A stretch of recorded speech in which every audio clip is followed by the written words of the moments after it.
Good afternoon, everybody, and thank you for joining us today on Empower You TV. I'm your host, Janet Hickox, and I'm here with my co-host, Roger Wetzel. Hello, Roger.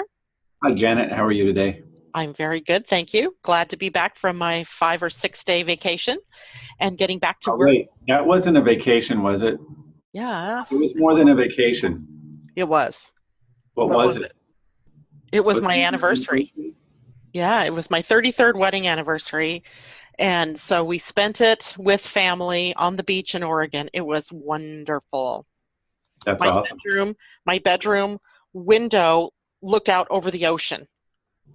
It Nice. was, you could sit there drinking your coffee in the morning and just look out at the ocean. It was beautiful.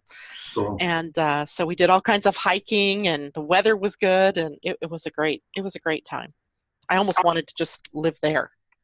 Cool. I could broadcast from it. We have our guest sitting right here with us. We do. Our guest is Karen McKy. And Karen, hello. Hello there. How are you today? I'm really good, Karen. thank you. And Karen has been with me before. If you'll remember when we were doing Living Astrology Radio, Karen came on and talked to us about PSYCH-K. And so she's been here before. Although now today we're going to take it into a little bit different direction, because the month of April we decided was going to be all about money. So the people that you will be hearing us interview this week is, yes, I hear it. My internet connection. You're totally frozen. And now, when I said that, you came back. Yeah. Okay. Gotta love technology. It's telling me my internet connection is unstable, but can you see me okay now? Yeah, you're doing great, but when you went into that whole introduction, you just froze up. We could hear you, but we couldn't see you. So what should we do? Start over? And you can edit that part out? All Yeah. right. I'm going to close that out and hoping. Can you see me okay now, though? Yeah, you're fine. Okay. So, do I have to start over from the beginning? I mean, was it right in the beginning that it did that? No, it was. We probably should start over, because I don't know if we're going to be able to edit that out. So. Okay. All right. So we're going to start over. Take 2. Where's our little placard? Take 2. Hello, everybody, and welcome to Living as.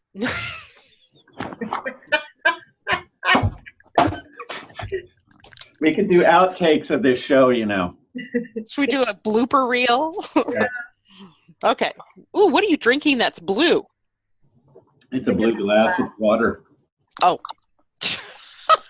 All right, here we go again. You know you're going to screw it up, right? No, Roger.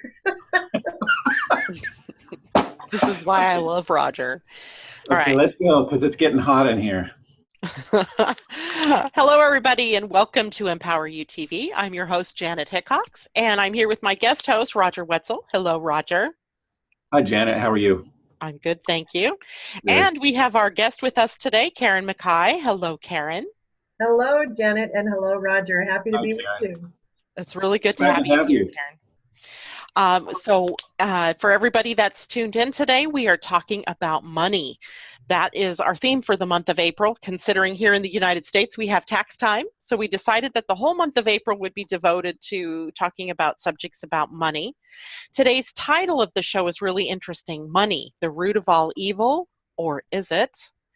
And our guest, Karen, who is a PSYCH-K instructor as well as a facilitator, right? You do both.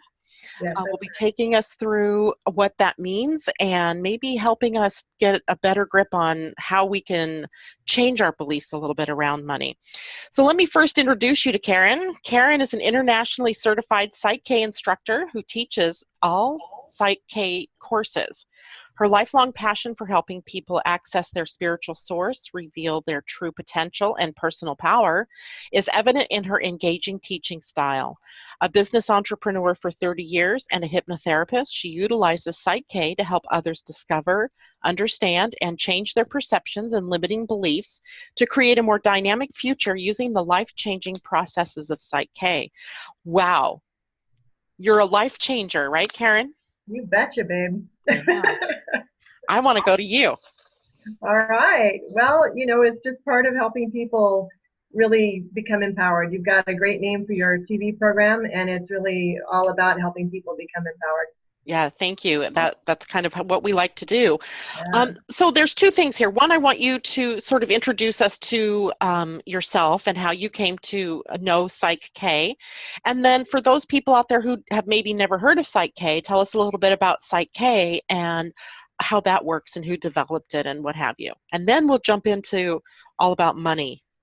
Okay. All right. So I have no idea where to start about me.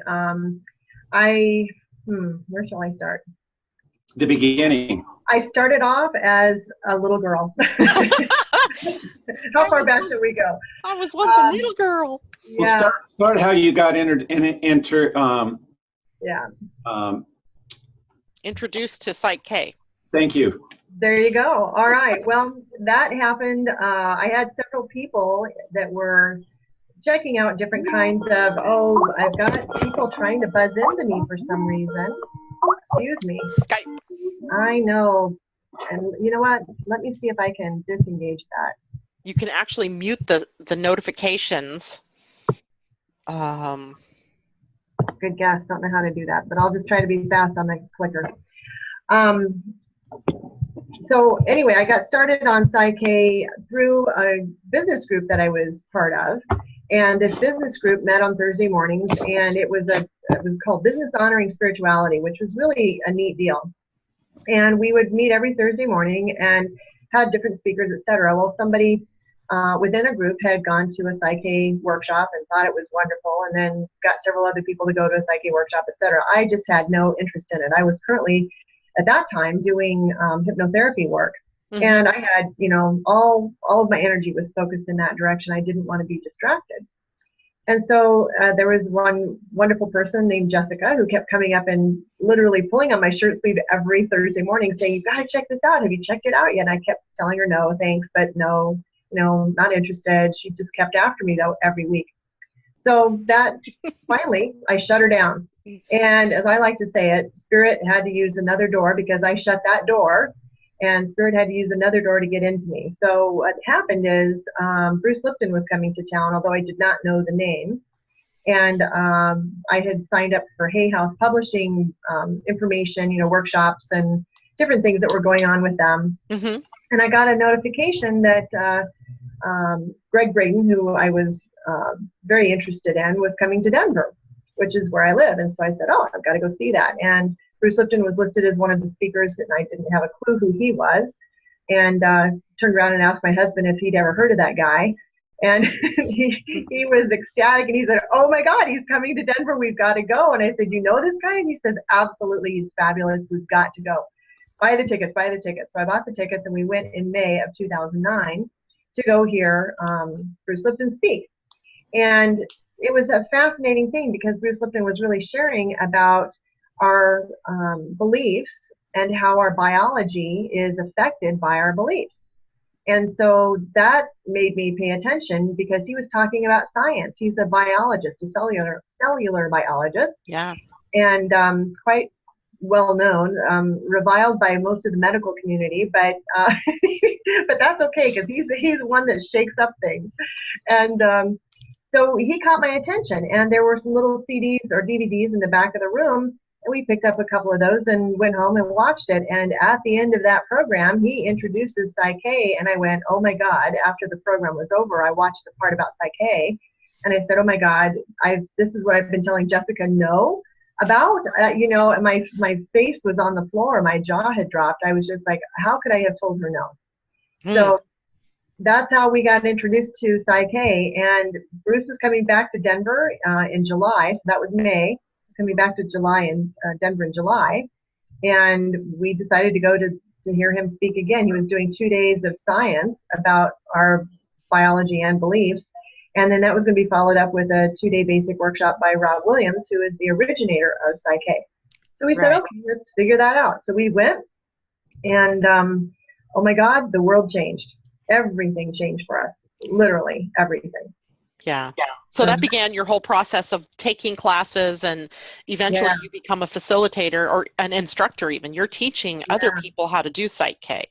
Yeah. You're teaching instructors, right? Aren't you teaching the teachers? Well, no, not exactly. I teach people that are wanting to learn about PSYCH-K, Mm-hmm. and then on occasion I get to go and assist with some of the instructor trainings, but I'm more there for support than instructing them. Gotcha. So Gotcha. I have a question. Yeah. What is PSYCH-K? What is PSYCH-K? Great question. In a nutshell, it's a set of spiritually based processes that allow us to change limiting beliefs at the subconscious level, which is where all of our functioning beliefs are stored and active. It's like we're like mini computers running around, and we've got these programs stored within our system, and we're accessing these programs all the time, although we don't really realize that's what we're doing. And they're just running under the surface. We don't see them until we see the results of them. And then we don't like the results and we go, why did I do that? So PSYCH-K helps us change those limiting beliefs at the subconscious level so that we can live a happier, more productive, more effective, beautiful, wonderful life. So one of the things that I heard you say before we started recording here, you mentioned something about human software. Yeah, well, I'd like to save that for just a little bit. Yeah, all right, that's fine. Yeah, but our software is our subconscious, basically. Okay. Yeah. Right. And so when we start talking about PSYCH-K, we're dealing often with beliefs, right? That we hold about anything from relationships to our own health, and in particular to today's show is about money. But where do those beliefs come from? And because there are several levels of consciousness, if we wanted to change those beliefs, which one are we going to access?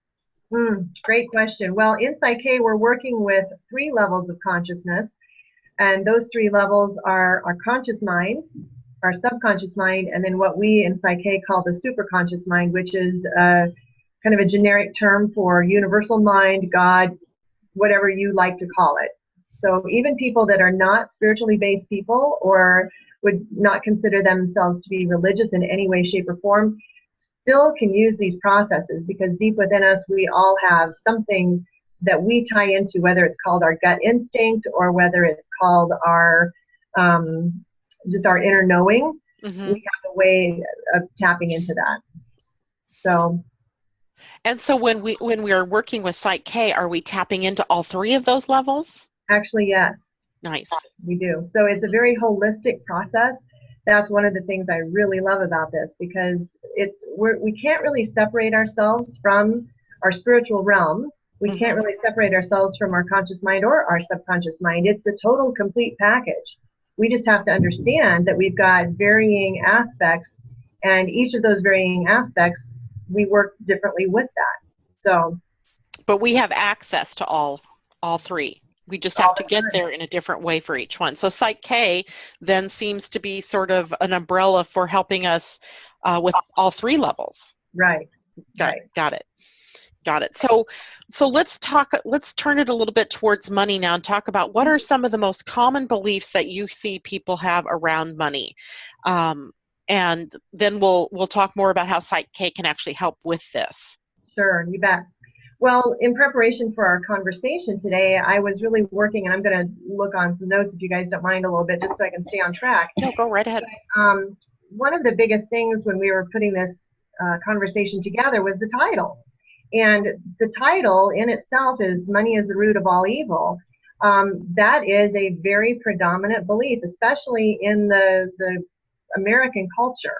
Mm-hmm. And I would guess probably in a lot of other cultures too. Mm-hmm. And there is a biblical basis for this, and it's misunderstood. It's actually misinterpreted. And I looked it up last night just to have the exact quote. And it comes from the Bible. It comes from 1 Timothy chapter 6, verse 10. And it says, "For the love of money is a root of all kinds of evils." So we've abbreviated that to be the love of money is the root of all evil. And that's really more what people were taught initially if they were going to churches and stuff.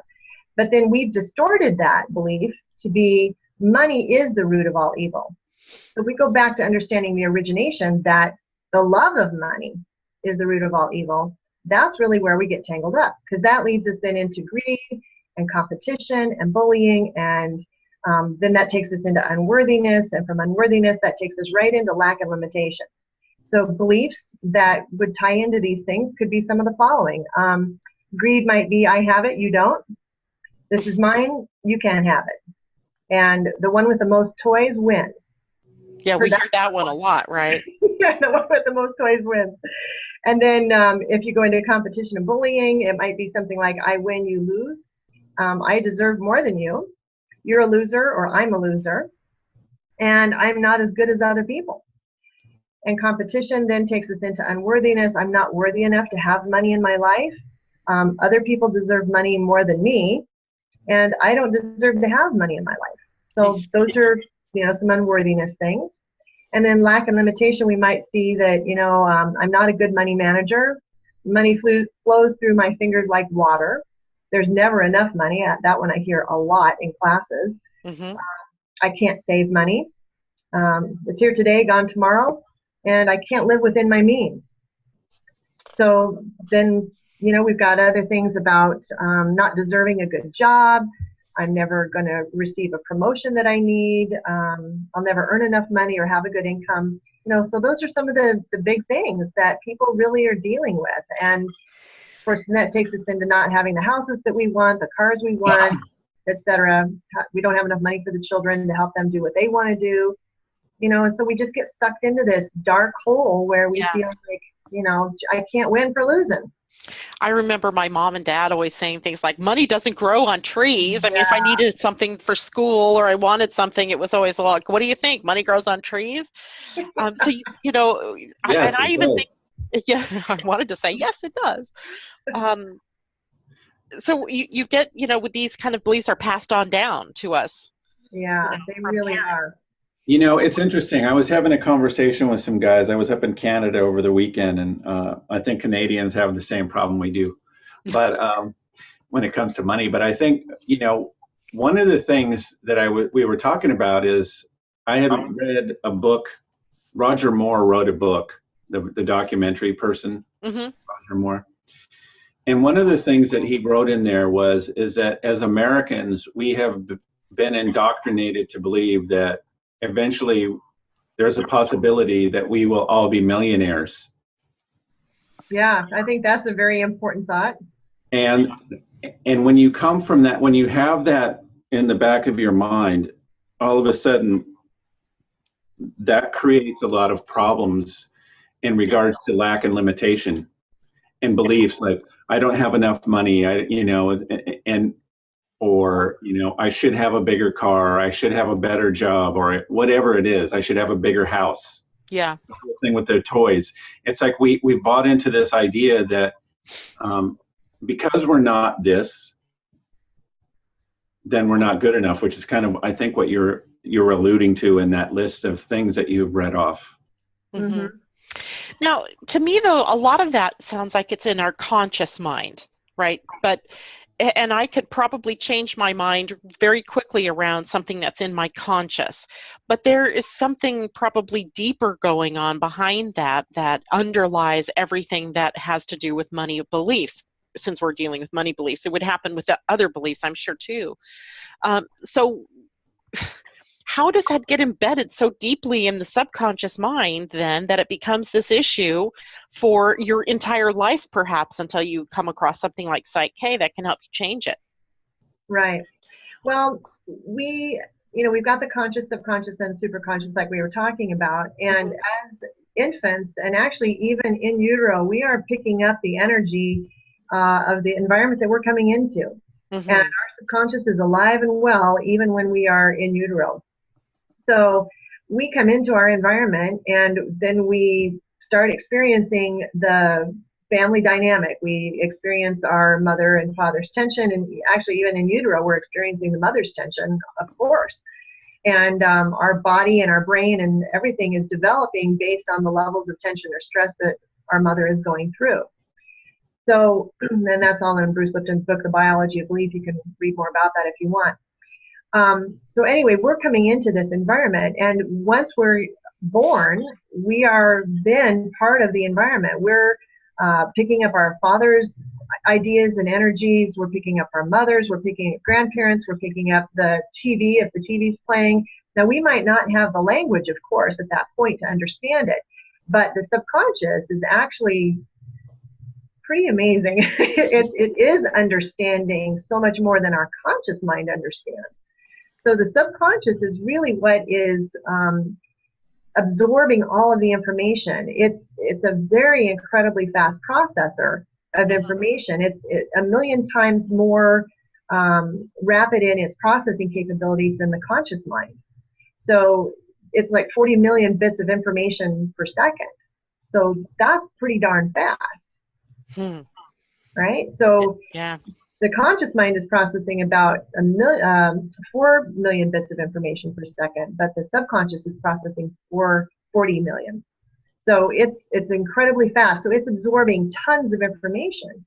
And we're picking up all of this. We're understanding the vibe our parents have. We're the words and the language that we pick up. I mean, think about just language alone. We have all of that language stored, and we're communicating outwardly with our parents and other people very well by age 2. Some kids are even reading, some little books by age 2. We're thinking, wow, if they're doing it by age 5, they're doing really good. But kids these days are super impressive when they're reading very, very early now. Yeah, put a computer in front of one. You got it. It's like they come in wired, ready to do that stuff. Yeah, exactly. Yeah. So the subconscious then, so we must be, there must be something that, we're very porous or something where we're absorbing so much more than what our conscious mind is aware of. Yeah. The conscious mind doesn't really kick into gear until we start producing beta brainwave activities, and that doesn't start until we're approximately age 6 or 7. So we're not really consciously focused until about that time frame, and it varies from child to child, but that's an approximate time frame. Yeah, it's amazing. And the other thing too, in regard to this is that, in some of the things that I'm working on and putting together, one of the ideas is like our minds are like radio receivers. Yep. And it's not only our parents and the TV and our grandparents, it's the collective planetary thought about money and lack of that. It's like Eckhart Tolle says, if you have a thought, all of a sudden, whatever is floating out in the collective is going to be attracted to that. Yeah. So imagine like there's 7 billion people and, 6.999 billion people have this belief that's lack of money that's floating around in the consciousness. You're going to be tuned into that, and it's going to be overwhelming, I think. Is that kind of what you found, Karen? Well, we have a very sophisticated system, and our brain is picking up the information and processing it through the hardware kind of a piece that we were alluding to a few moments ago. But the software, the subconscious, is actually an energy field. It is not something that you can find in the body somewhere. So our subconscious, if you can, and it's a bit of a mind warp, I know, but hang in there with me. The subconscious really is an energy field. So this subconscious is in communication, direct communication at all times with this collective consciousness you're talking about. So we're uploading our thoughts into the collective consciousness. And if you could imagine that being as this, like a big vat of information, and we also download from the collective consciousness. So yeah, it's like we've got a little antenna, and we actually do have a column of cells that go from the thalamus up to the top of the head. You know where the baby's soft spot is? Yeah.